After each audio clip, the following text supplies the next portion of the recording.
रूस और यूक्रेन के बीच 24 फरवरी से ही लगातार जंग जारी है। रूसी सैनिक लगातार आधुनिक हथियारों से यूक्रेन के शहरों पर हमले कर रहे हैं।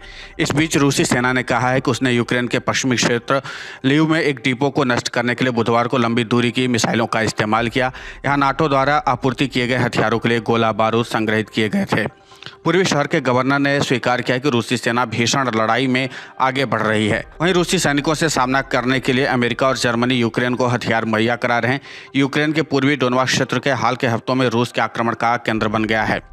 रूस समर्थित अलगाववादियों ने यूक्रेनी बलों पर शहर के अजोट केमिकल प्लांट से नागरिकों की निकासी में बाधा का आरोप लगाया है। बताया जाता है कि यहाँ पर लगभग 500 नागरिक और अज्ञात संख्या में यूक्रेनी लड़ाके मिसाइली हमलों से सुरक्षा के लिए आश्रय लिए हुए हैं। नाटो सदस्य यूक्रेन को अधिक और लंबी दूरी के हथियार भेजने का संकल्प ले रहे हैं। वहीं अमेरिकी राष्ट्रपति जो बाइडेन ने बुधवार को कहा कि युद्ध शुरू होने के बाद से अमेरिका सैन्य सहायता में अतिरिक्त $1 बिलियन के हथियारों और उपकरणों की सबसे बड़ी खेप भेजेगा।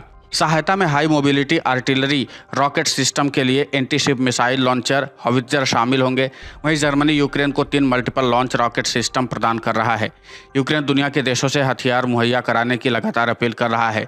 कीव ने कहा है कि उसे रूस के आक्रमण के खिलाफ तत्काल बचाव करने की आवश्यकता है। रूसी अधिकारियों ने एक दिन पहले अजोट संयंत्र से मानवीय गलियारे की घोषणा की थी, लेकिन उन्होंने कहा कि वह नागरिकों को रूसी द्वारा नियंत्रित क्षेत्रों में ले जाएंगे, न कि यूक्रेनी बलों द्वारा नियंत्रित इलाकों में।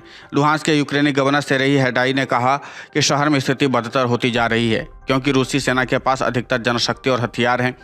रूसी रक्षा मंत्रालय के प्रवक्ता इगोर कोनाशेनकोव ने कहा कि नाटो सदस्य पोलैंड के साथ सीमा के पास लिव क्षेत्र में रूसी सेना को जोलोविच शहर के पास डिपो को नष्ट करने के लिए कलिब्र मिसाइलों का इस्तेमाल किया। उन्होंने कहा कि 4 हॉवित्जर कहीं और नष्ट कर दिए गए।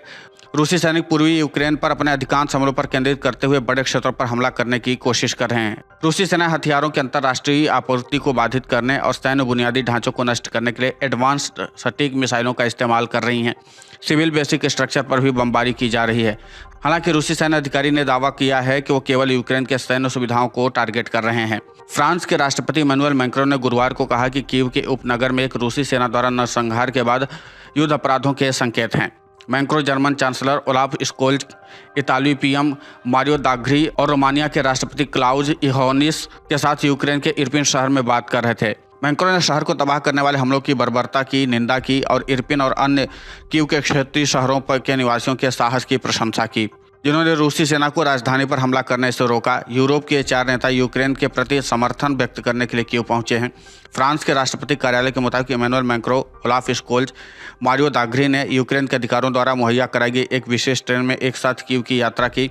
वहीं रोमानिया के राष्ट्रपति एक अलग ट्रेन में पहुंचे और ट्वीट किया, यह अवैध रूसी आक्रमण बंद होना चाहिए। यूरोपीय नेता अपने होटल में आगे की यात्रा की तैयारी कर रहे थे, तभी हवाई हमले के सायरन बज उठे और कीव के अधिकारियों ने लोगों से शरण लेने का आग्रह किया। इस तरह के अलर्ट अक्सर सामने आते हैं। होटल से बाहर निकलते मैक्रो ने अपने दिल पर हाथ रखते हुए कहा, मैं यूक्रेन के लोगों के लिए अपना आदर दिखाना चाहता हूं। जर्मन समाचार एजेंसी डीपीए ने स्कोल्ज के हवाले से कहा कि नेता एकजुटता के साथ ही यूक्रेन के वित्तीय और मानवीय मदद और हथियारों की आपूर्ति को बनाए रखने के लिए प्रतिबद्धता भी दिखा रहे हैं। Video desk अमर-उजाला.com। डाउनलोड करें अमर उजाला ऐप और पाएं खबरें लगातार। अगर आप ये वीडियो YouTube पर देख रहे हैं तो हमारे चैनल को सब्सक्राइब करें और बेल आइकन को दबाना ना भूलें। अगर आप Facebook पर ये वीडियो देख रहे हैं तो हमारे पेज को लाइक करें।